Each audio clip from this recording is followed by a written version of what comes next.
crescimento populacional, o aumento da demanda por alimentos, as mudanças climáticas, degradação dos solos, escassez de água são as principais causas da fome no planeta.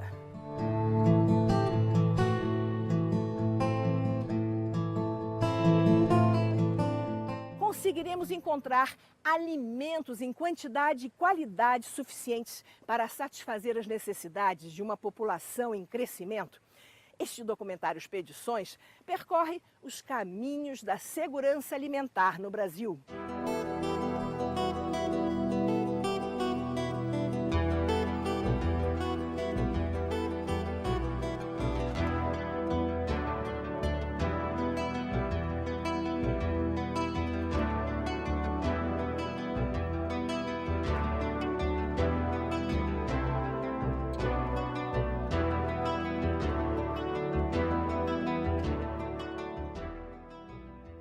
O FMI, Fundo Monetário Internacional, no recente relatório World Economic Outlook, que é a visão econômica do mundo, elevou a previsão de crescimento mundial para 3,5% em relação à projeção de 2013. Por outro lado, a FAO, que é o órgão da ONU para a Agricultura, alerta para a mortalidade por desnutrição de 2,5 milhões de crianças em 2014. Por definição, a segurança alimentar só existe quando todas as pessoas, todo o tempo, têm acesso físico e econômico a uma alimentação nutritiva, saudável e em quantidade suficiente para atender às suas necessidades e preferências para uma vida ativa.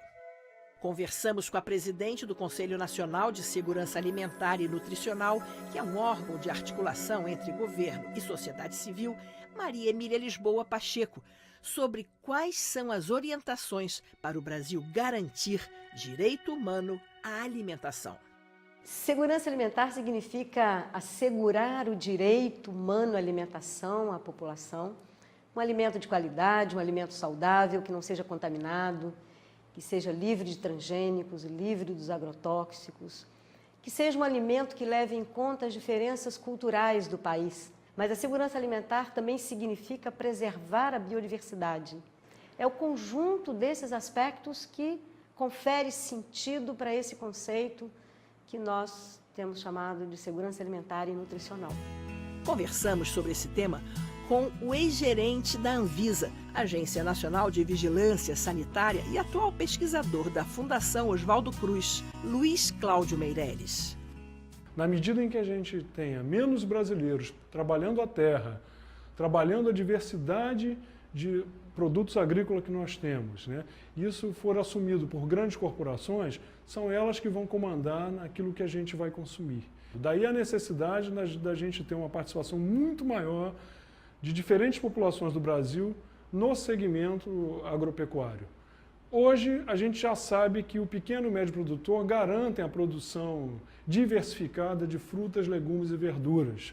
E em 2006, então, foi criada uma lei, foi aprovada no Congresso Nacional, e é muito importante porque lá tem uma definição de segurança alimentar e nutricional, que nós entendemos que é muito importante que a sociedade compreenda, porque a segurança alimentar e nutricional, como eu disse, baseada nos princípios do direito humano à alimentação e da soberania alimentar, significa não apenas que o povo tem direito, que a população tem direito ao alimento em quantidade, mas também em qualidade. Na prática, estamos vivendo em meio a um imenso contraste. Enquanto metade da população vive entre a miséria e a pobreza, a outra metade sofre com diabetes, hipertensão arterial e obesidade, doenças causadas pelo excesso e pelos erros da alimentação. Algumas feiras que a gente organiza aqui no Rio, médicos estão indicando as feiras orgânicas para que pacientes que estão saindo de uma enfermidade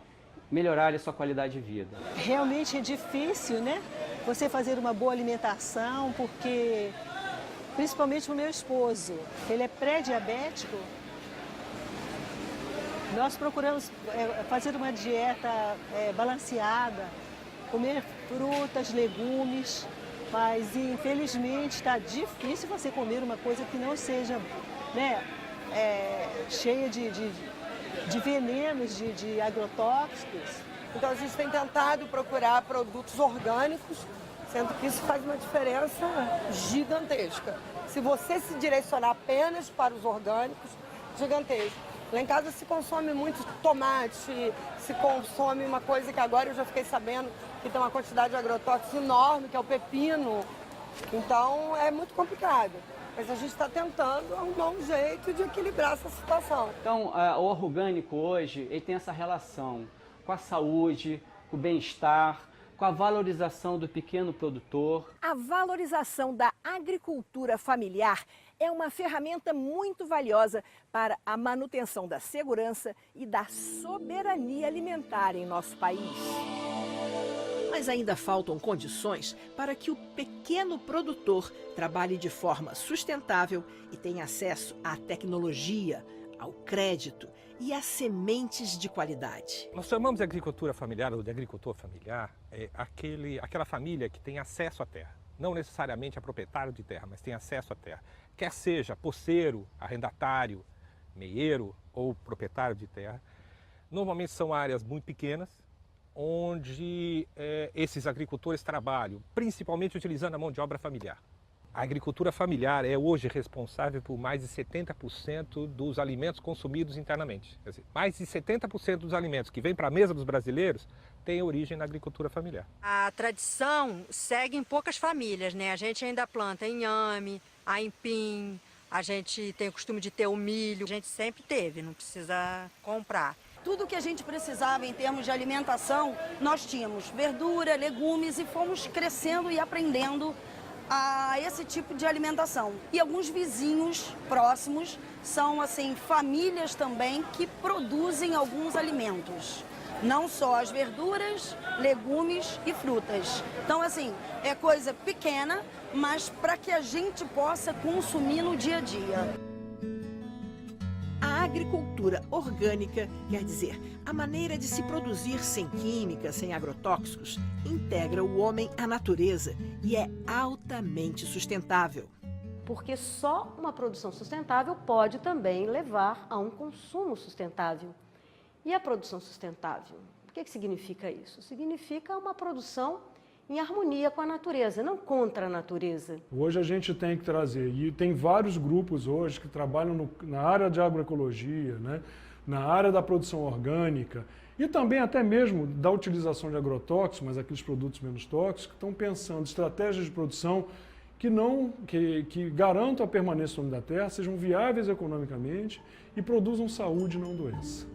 Hoje, no mundo todo e no Brasil, cresce a busca por uma alimentação mais saudável e livre de produtos químicos, sintéticos e substâncias tóxicas, como fertilizantes e agrotóxicos. Uma agricultura agroecológica, ela economiza muito mais energia também, não só pela maneira como produz, como também, conforme eu dizia, é uma agricultura diversificada, é disso que nós precisamos nas várias regiões, para não ficar fazendo esse transporte a longas distâncias dos produtos. E na política de abastecimento é, então, fundamental essa função reguladora do Estado. Ao mesmo tempo, nós precisamos criar mecanismos que favoreçam o que nós chamamos dos circuitos curtos de mercado. A agricultura orgânica hoje, o que o governo tem que incentivar é a saída da agricultura orgânica, porque hoje o agricultor ele sabe plantar orgânico, só que o que acontece é que eu vejo muito agricultor plantando orgânico e vendendo no convencional, porque ele não consegue a venda direta do orgânico. Isso significa que em cada município é preciso ter sua política de abastecimento, ter equipamentos de segurança alimentar, os restaurantes. O pessoal diz que produzir é fácil, o difícil é vender, o difícil é comercializar. O produtor sabe como produzir de forma sustentável, mas tem dificuldade de comércio. Muitos desses grupos estão buscando alternativas de comércio. Comércio justo dentro do Brasil, exportação e também comércio em nível local. Quer dizer, feiras, construção de feiras, mercados locais. Para parar com essa coisa de se produz no interior do estado, vai para o Ceasa, do Ceasa volta até para o próprio município que produziu. Então, pensar em produção local, para consumo local. Os produtos orgânicos são mais valorizados e, por isso mesmo, têm um valor um pouco mais alto. Com incentivos do governo e conscientização dos próprios consumidores, obrigatoriamente vai haver uma redução no preço final dos alimentos orgânicos. A criação, então, desses espaços para produção, para venda, de produtos da agricultura familiar. Produtos saudáveis, produtos sem veneno e produtos que têm um bom preço. A ideia da agricultura familiar não é produzir um produto especial para vender para o mercado especial, o mercado que tenha muito dinheiro para comprar. A ideia da agricultura familiar é produzir um produto saudável para vender para todo mundo. Uns anos para cá, os orgânicos não existiam nem nos supermercados, né? Hoje nós temos feiras em vários estados, enfim. E isso tem mobilizado muito a população com relação a ter uma qualidade de vida melhor, ter uma alimentação melhor, né? Agora, a gente tem que procurar popularizar o orgânico. Essa é a nossa meta. A gente tem que parar de pensar que o orgânico foi feito por uma parte da sociedade. Não é isso, né? O brasileiro tem o direito da moradia, da educação e da saúde. E a saúde está na nossa alimentação. O selo de certificação é uma garantia ao consumidor que está adquirindo produtos orgânicos isentos de resíduos tóxicos.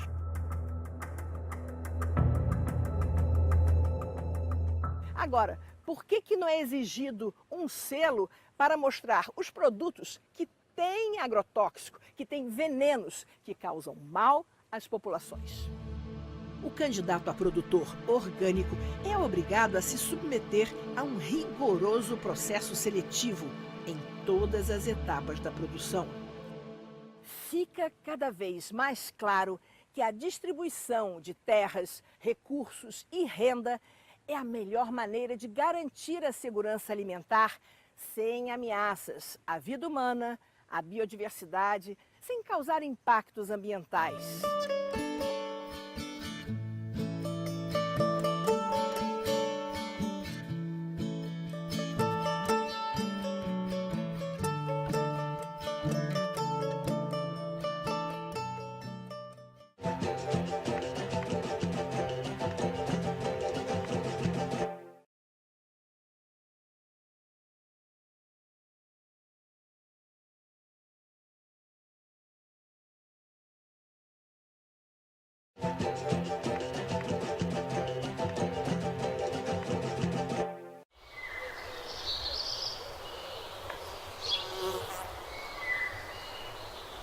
A questão da segurança alimentar está presente em todas as nações do mundo. Só que, ao contrário de países que têm problemas com desertos, geleiras e falta d'água, o Brasil tem todas as condições para proporcionar alimento farto para a sua população.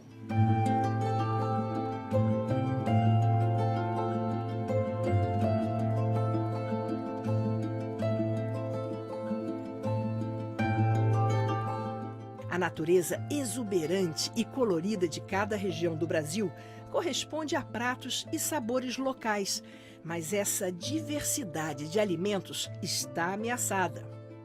O que temos no Brasil é o crescimento cada vez maior das monoculturas, ou seja, de grandes extensões de cultivo de uma planta só, grandes cultivos de soja, grandes cultivos de algodão, de milho, cana, ou também a expansão do gado, a ocupação do território brasileiro pelo gado é muito grande e essa crescente ocupação pela soja, cana é preocupante e isso vai na contramão da segurança alimentar e nutricional.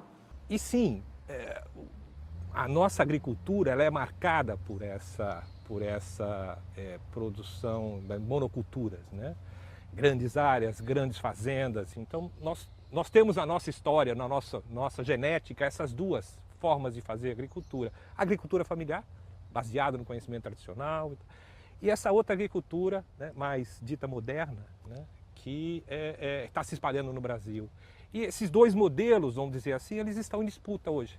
Uma ameaça da expansão dessas monoculturas é que nós estamos observando uma nova geografia no país, certas regiões estão deixando de ter os produtos que são fundamentais para a alimentação do povo naquela região. Um estado como São Paulo, a redução das áreas de cultivo dos nossos alimentos é dramática. São Paulo depende muito da importação de alimentos de outras regiões. As populações tradicionais têm como prática comum a troca de sementes e a organização de bancos comunitários de sementes orgânicas, que muitas vezes são a única garantia de segurança para esses agricultores. A Lei de Sementes foi criada para regulamentar a cadeia de produção, para manter o padrão genético e a pureza das sementes comercializadas no Brasil.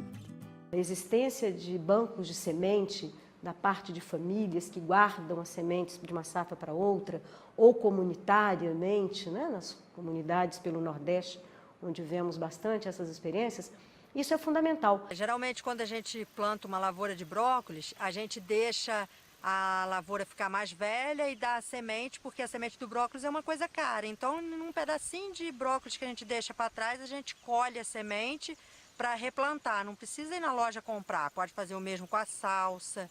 A salsa e o brócolis é fácil de tirar semente. E coentro? Coentro a gente não tem o hábito de tirar não, mas se você for fazer em pequena escala também pode tirar, não tem problema. Em grande escala que não dá para tirar. Desde 2008, o Brasil é o maior consumidor mundial de agrotóxicos em virtude do modelo de agronegócio e da produção de transgênicos. A comercialização de produtos que já foram proibidos em outros países ainda é permitida aqui.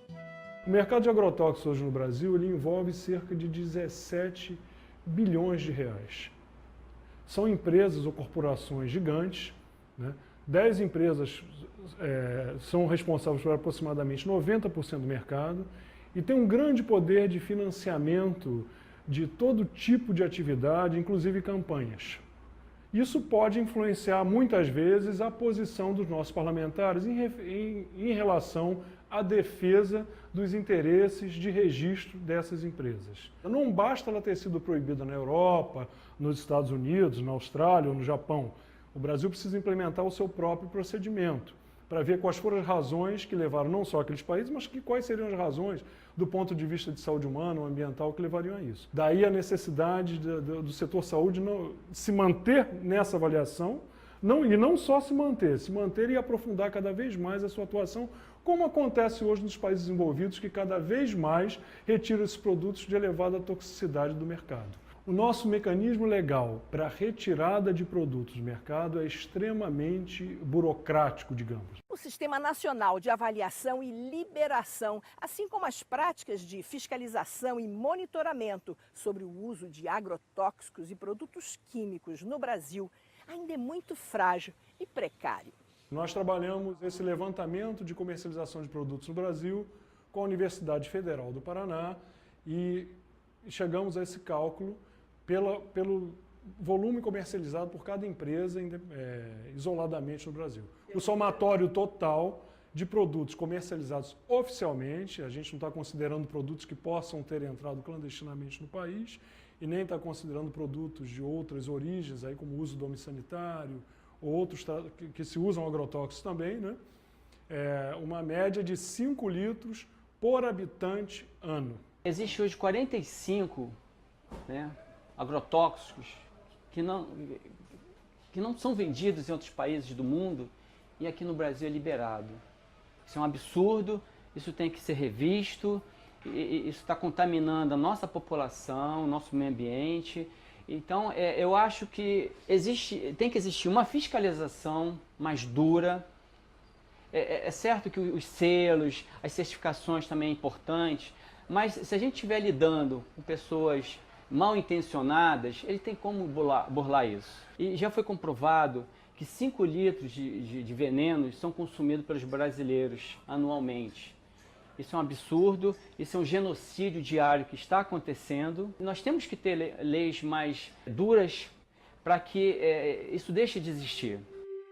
Outra questão que preocupa são os produtos transgênicos, geneticamente modificados em laboratório, fazendo com que eles desenvolvam características diferentes das originais.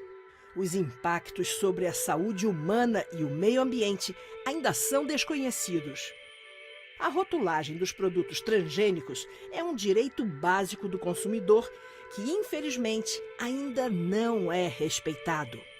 Ao falar do milho, eu falo muito indignada e entristecida, porque no Brasil, que nós temos grandes variedades, embora o chamado centro de origem do milho não seja aqui no Brasil, seja em outros países da América Latina, mas aqui, para aqui chegaram muitas variedades. Mas por que eu fico indignada? Porque nós tivemos aqui a liberação, a autorização do milho transgênico. Então, a contaminação das variedades de milho cresce de forma assustadora no Brasil atualmente e nós temos o risco de perder essas variedades, que são fundamentais para cada alimento que nós queremos produzir. Vandana Shiva é cientista, ambientalista e uma ativista na luta que está acontecendo no mundo todo pelo direito ao uso das sementes livres de royalties. I would like to hear about the campaign, the seeds campaign against those big corporations in your country. Well, I was compelled to get into the area of saving seeds when I realized at a meeting on biotechnology in 1987 in Geneva that the corporations wanted to patent seed. And they said very clearly, the reason we must do genetic modification and genetic engineering is then we can claim we've created something new. This is our invention, therefore it's now our property. I grow a crop, I save the seed, I grow it out for the next season. The soil, the seed, and I are working. How can they say, that's our seed, pay us a rent on the reproduction of the seed? And I think if we don't stop patenting on seeds, we will not be able to stop the destruction of our planet, because in the name of the green economy, these corporations want to own not just the seed, not just its reproductive capacity, they want to own the very processes through which life rejuvenates itself on this planet. Vandana Shiva denuncia o suicídio de milhares de agricultores indianos com o colapso da produção agrícola e a falência financeira ao se endividarem e ficarem dependentes das grandes corporações que vendem sementes transgênicas. One seed alone, cotton, 95% is owned by one company. 10 billion rupees is what flows out of India in royalty payments. When they patent a seed, they treat it as their property, they collect royalties from farmers. When they collect royalties from farmers, they get the farmers into debt. 250,000 Indian farmers who've become indebted have committed suicide in the last 15 years since the corporations started to take control over our seed. Como o conceito de segurança alimentar fala numa alimentação saudável, adequada, isso significa que nós temos aí um embasamento importante para conseguir uma mobilização da sociedade pela redução do uso de agrotóxicos no Brasil. Pimentão, morango, tomate, alfaces são os produtos que mais hoje nós temos com agrotóxico. São agrotóxicos, são venenos, né? Exatamente, né? O termo já diz. E a legislação ela foi muito interessante do como ela abordou, conceituou esse tipo de produto. É um produto que precisa ser muito estudado para que a gente tenha certeza de que ele não traz perigos para a saúde humana. Esse é o papel da Anvisa enquanto instituição.